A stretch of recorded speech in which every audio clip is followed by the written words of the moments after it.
প্রিয় দর্শক আসসালামু আলাইকুম, কি অবস্থা সবার? আশা করি তোমরা সবাই অনেক ভালো আছো। তো আজকে এই ভিডিওতে আমি তোমাদেরকে দেখিয়ে দিতে যাব তোমরা কিভাবে তোমাদের হাতে থাকা স্মার্টফোনটি দিয়ে ডিএসএলআর এর মতো ফটো কিংবা ভিডিও করতে পারবা।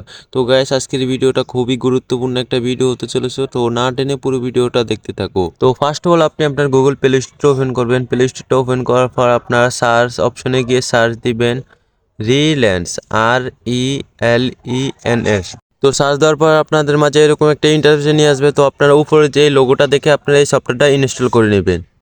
তো ইনস্টল করা হয়ে গেলে আপনারা সফটওয়্যারটা ওপেন করবেন। ওপেন করার পরে এরকম একটা ইন্টারফেসে নিয়ে আসবে। তারপরে অ্যাড আসতে পারে, অ্যাডটা কেটে দিবেন। অ্যাডটা কেটে দেওয়ার পর এখানে দুইটা অপশন দেখতে পাচ্ছেন, ডিএসএলআর আর শুটিং। তো তারপর আপনি এখানে ফটো কিংবা ভিডিও করতে চাইলে শুটিংয়ে ক্লিক করবেন। শুটিংয়ে ক্লিক করে অ্যালাউ করে দেবেন। তারপর দর্শক আপনি নিজ চোখে দেখুন আপনার ফোনের ক্যামেরাটা যদি বলাও হয় এই ক্যামেরাটা 1000 গুণ বেটার হবে, আমি আপনাকে গ্যারান্টি দিয়ে বলছি। এখানে ফিল্টার আছে, আপনি ফিল্টার চাইলে ইউজ করতে পারেন।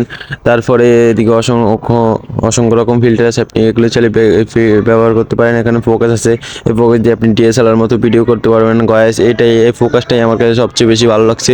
এটা দিয়ে মানে ডিএসএলআর থেকে অনেক সুন্দর করে ভিডিও করা যায়। আপনি তো দেখতেই যদি ছবি করতে চান, ব্লার করতে চান, তাহলে এখান থেকে যে কোনো একটা ছবি আপনি সিলেক্ট করে দিবেন আপনার গ্যালারি থেকে। আমি একটা ছবি সিলেক্ট করে দিলাম। তারপর এখানে বাড়িয়ে কমিয়ে আপনি ডিএসএলআর ব্লার করতে পারবেন। তো আপনি যদি এদিকে টান দেন তাহলে আপনার ব্লারটা কমবে, আর যদি এদিকে টান দেন তাহলে আপনার ব্লারটা বাড়বে।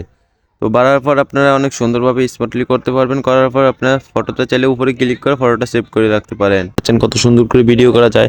তো গাইস, এরকম ভিডিও পেতে অবশ্যই আমাদের চ্যানেলটা সাবস্ক্রাইব করে রাখবেন প্লিজ।